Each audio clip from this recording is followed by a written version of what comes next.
am better than ever. And I know right now that I'm going somewhere and I need some cheddar. Oh, baby, better. What I'm going to do next is I'm going to go to ChatGPT. I'm going to share my screen and I'm going to show you the prompt we've built out for how to build an ROI case study. And so it could be for a sales use case, it could be for a marketing use case, HR, which is really interesting because it's very difficult to justify the ROI of like an employee outing. So ChatGPT or whatever Gen AI tool you use can help you with that. So I'm going to share my screen now on what that looks like. All right, so I have an ROI story builder for sports sales executives. So I put here I'm a sales rep for a pretend women's professional softball team here in Coral Gables, and I'm working with a potential corporate buyer. It says, ask me one question at a time to gather the information needed to create a realistic, persona-specific ROI story. Once you have enough information, build a clear, credible business case showing how this investment drives revenue, retention, or brand value. So, got a list of questions, and we'll go through these one by one to answer them. And then it says, when you have enough info, generate an ROI narrative, present the ROI calculation in clean text, persona-specific activation ideas, so give ideas on how to use it, a calendar usage strategy, and then a final ROI story paragraph. So I'm going to hit this. All right, great. Let's start building your ROI story. First question, what type of business is the prospect in? So let's do a commercial roofing company. All right, what persona are you talking to at the commercial roofing company? Let's do CEO of a small business. All right, got it. CEO of a small commercial roofing company. What are 1 to 2 top business objectives right now? So this is something we should have found out in the discovery process. So let's say for them it's new client acquisition and community visibility. Like they want to get out there more in the community. Excellent. New client acquisition, community visibility, or classic CEO drivers for local businesses. What ticket assets are they considering? So let's do 4 premium season tickets. All right. How much are they planning to spend on those 4 premium season tickets? So let's call it $50,000. Great, 50,000 investment for 4 premium season tickets. How many prospects, clients, or employees do they expect to host per game? So we also want to give ideas. Most executives, especially CEO, would know how they want to use it, but a lot of times in business, you want them to purchase at least 4 tickets because they can use 2 seats for prospect or client and 2 seats for me or someone or me for the CEO or someone at the company to host. Perfect. So they'll be hosting 2 prospects, clients per game alongside their team. What's the average revenue or value of a new client for this roofing company? Or if no, give me your best estimate. All right, so let's say that I forgot to ask that. I forgot to ask that. In Coral Gables, Florida, what's the average new client worth for this roofing company? So it's doing some searching. Thanks. Let's go with a conservative estimate. While we don't have a precise number, typical commercial roof has to run for 200 to 500,000. Given that you're a small business, let's assume 250,000. All right, that seems high to me, so I'm not just going to take what it says. Hi, can you cite a source here so I'm confident in this number?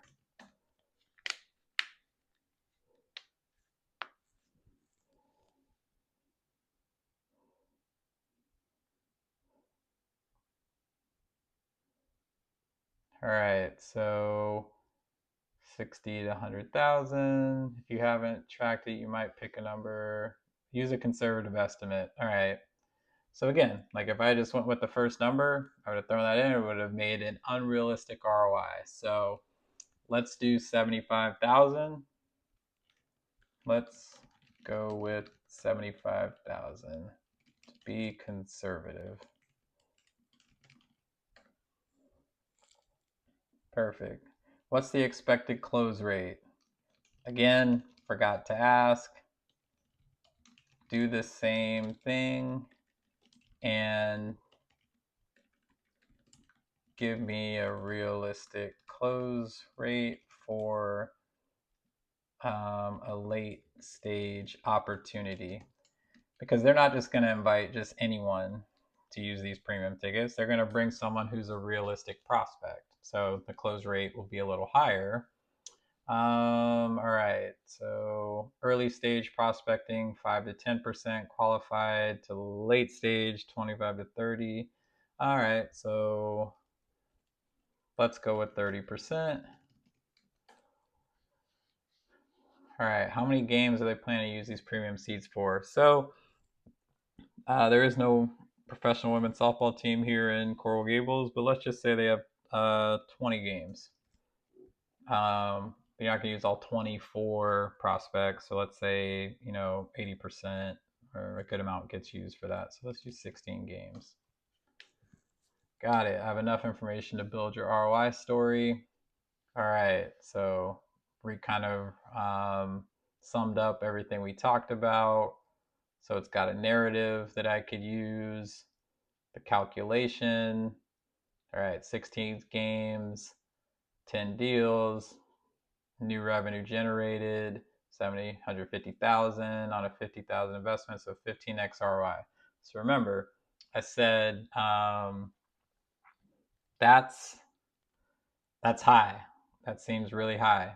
So even if they only close 3 deals instead of 10, that's 225,000 revenue, still a 4.5x ROI. All right. So we'll come back to that 15x ROI because I can't go to the CFO with that.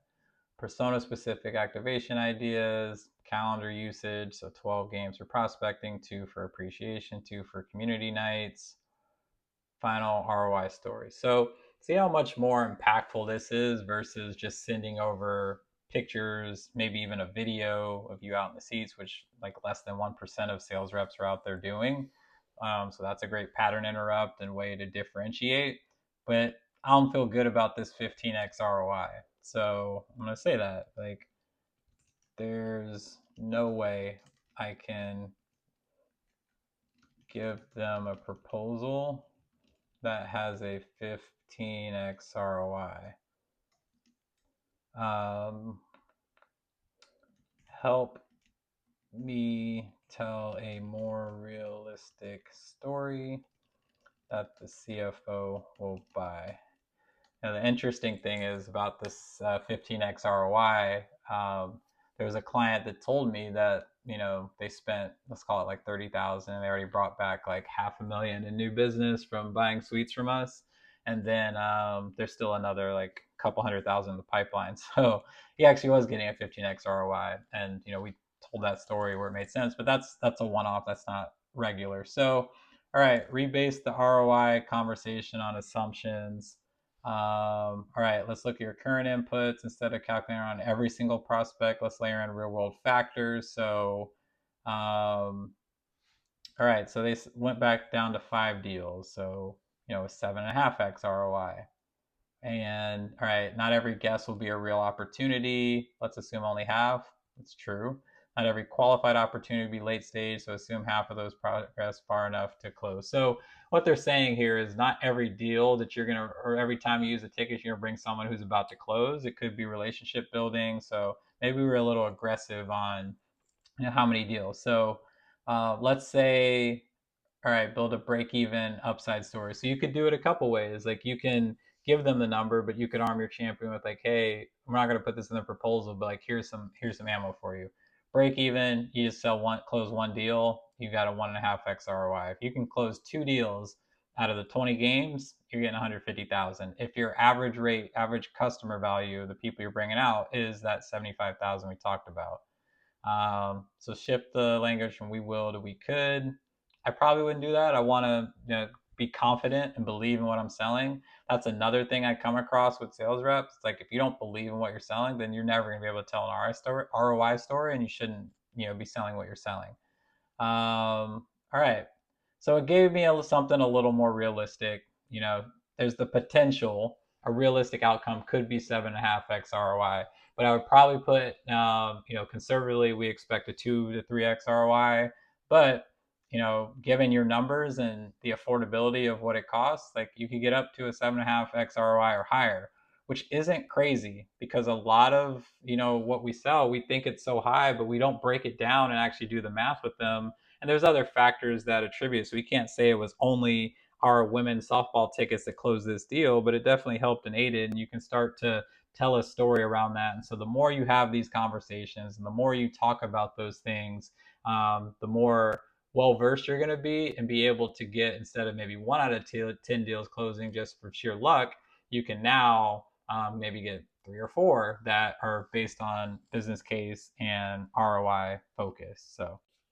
So that's a realistic scenario that we can walk through, and ChatGPT could help us, because it'd be great if we had case studies or testimonials and things like that. But a lot of times we don't have that. And a lot of teams we talk to, they don't have case studies already built.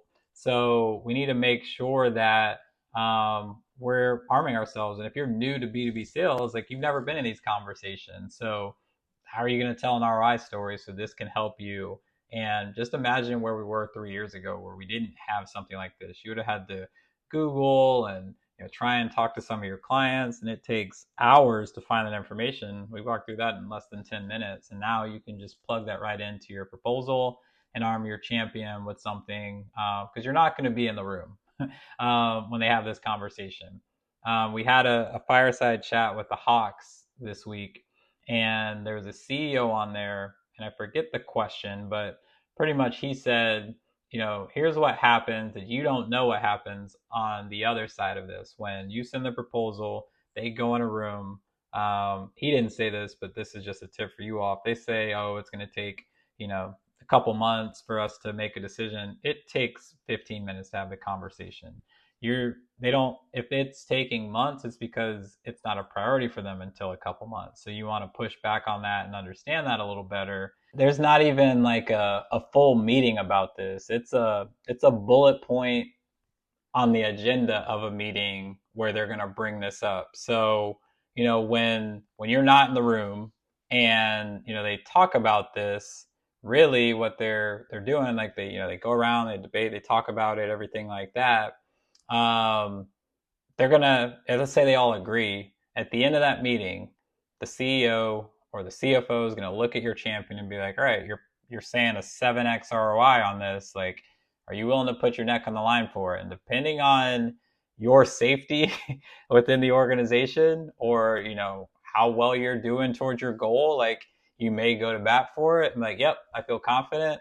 If you're like, hey, I'm on, my last leg here, like, I don't know if I'm going to be here much longer, like you're probably not going to fight for that. So you really want to arm your champions, so when they're in that room, they can have that conversation. And that's what he says happens in those meetings. So yeah, we want to build a proposal. We want to use these use cases and everything like that to really work that in the proposal, so that they have a confident leg to stand on about what we're going to do, not around pictures of the team in the proposal and the deck and the carving station and the craft cocktails. And I laugh because our CFO always would talk about like craft cocktails if we were going somewhere, but he wasn't ever going to approve something based on craft cocktails. So yeah, there's some prompts there. And what I want to do with these episodes, whether it's like actually demonstrating it or talking the concept and laying the foundation,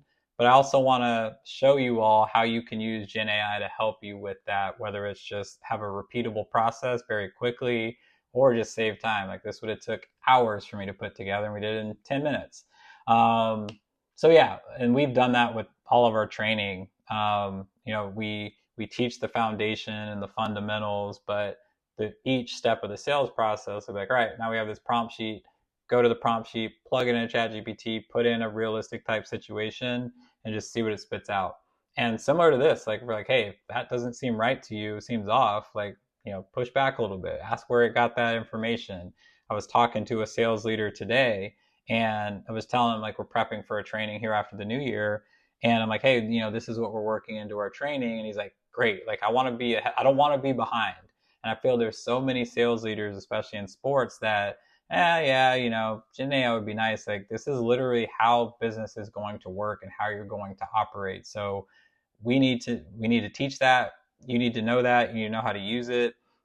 It's funny. There's a team we'll be working with that we can't use it because it's blocked everywhere, and we're like, how are we going to do the training? And it's like 2 months ago we didn't even have this into the training. So like that's how much and quickly it's evolving, and like the impact that we're seeing this make with teams and the way that we're building out our consulting. So I'll look to work that in if it makes sense to future sessions and things like that. Shout outs. The guy I want to shout out, Brad Purse, I think is how you pronounce it, Pierce. We never actually talked about how to say the last name, but we met through LinkedIn. And he had saw some of my content, and I saw some of his. And so we jumped on a call. It was interesting because I told him I grew up in Phoenix. He's like, oh, my parents or my family used to have an electronics store in Phoenix. And he told me like location. I was like, is it Ultimate Electronics? He's like, yeah, you've heard of it? I was like, yeah, we went there and bought a computer there. Like we'd always go there, and obviously it changed names and got bought out. But he's like, wow, like nobody knows, like remembers that. So we connected on that. But what he's doing, mostly in like tech and SaaS, but starting to work with some sports teams too, is LinkedIn Sales Navigator training, like really honed in on like how you can use LinkedIn Sales Navigator for your sales team, your entry level reps, your senior level reps, on how to leverage that from a sales perspective and help generate leads and close deals and things like that. So I like the content because I use LinkedIn Sales Navigator. I work some of that into like my training, but not like solely specific. So if that's something that you're looking for, definitely hit me up. I can connect you to him. He's doing a great job with that and just continuing to build off that. And I think that's an untapped tool for a lot of sports sellers out there. So shout out to Brad. Something that stood out to me this week. So I woke up this morning and I saw on LinkedIn I was tagged in a post from this like sales account. And I was like, oh, that's cool. And it just said, here, like tips for how to use LinkedIn, pretty much like for business development to grow your sales. And it had like a list of people who made a post, and it said like the tip they gave and a link to the post. And so I read it was about how second degree connections. I did a post about that, which is I'm connected to this person, but that person's connected to this other person, and I'm not connected to them. So through your second degree connections, they can make an introduction for you. So I clicked on when the post is. I didn't remember doing it. It was like over a year ago that I did this post. So one, the moral of the story is you never know who's reading your post and who's out there. And like the other thing that was cool is like I was on this list of people that I've like followed that have hundreds of thousands of followers. I've learned some of my content and philosophies from, and I was like, wow, like I'm in this group of people. But again, more importantly, like the biggest thing that stood out is like you just never know, and we're trained in other social media platforms, Instagram, TikTok, X, Facebook. If people are on that, like number of likes, it makes us feel good. We get that dopamine hit. And on LinkedIn, you're not getting that. And there's just sometimes even where I'm gonna do a post, I'm like, man, this is gonna be fire, and like nobody engages with it. And other times, like I'll do a post about it'll just kind of fire it off real quick, just on my phone, like in my car, and like a bunch of likes and shares, and wow, this was like such great. I shared this with my sales team, and it's just interesting. But again, I've said this before. That's the biggest hurdle that sales reps, especially in sports, need to overcome, because we'll share, excited to kick off a new season. I've seen a lot of those right now because the NBA and NHL just started, or wrapping up my 10th season in MLB. Like I did all those too, and I think you should like tell your story, celebrate. Like that's a big accomplishment.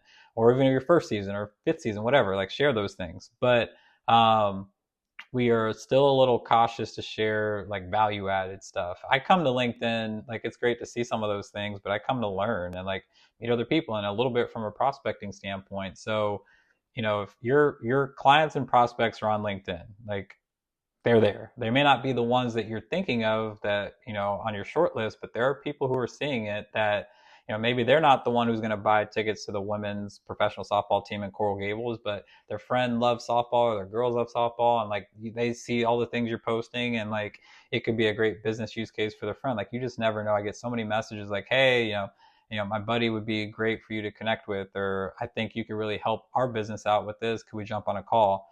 Like great tool. So just get out there and just sharing content, because you never know who's liking your stuff. So in closing, so yeah, the CFO, they're involved, or somebody who's mitigating risk for the business is involved in your deal. So make sure that you arm your champion with the talking points, the bullet points to have that conversation and defend whatever you're pitching. If this is valuable to you, obviously like it. Obviously it gets it out there to more people. There's so many people that just randomly come across my YouTube and like actually, one that almost made me tear up. Like someone's like, hey, like I was interviewing for a sales job and it just started to roll with the Sacramento Kings. And he's like, I've been watching your videos and it really helped me through the interview process. And, I got the job, and like, I feel like, this has really been valuable for me. Or someone saying like, hey, I watched your videos and it helped me close a sale. Like, that's why I do it. Like I sit in this room, my guest bedroom, and like do these videos, and like this is helping people like advance their career. Like it's all people to learn from the mistakes I made or just the lessons I've learned, and like that's really cool to see. So if this is valuable, like it. If there's someone in your network that could use value from this, share it with them. Subscribe so you get updates on future episodes and when I post those each week, and I'll continue to do that. But as I say to wrap up each of these episodes, as I tell my daughters every morning, go be awesome today, and I'll be back next week with another video. That's nothing. I'ma be doing this and I'm gonna be head hunting. Oh, baby, don't know. Oh, baby, don't go. Oh, baby, don't know. Oh, baby, don't go.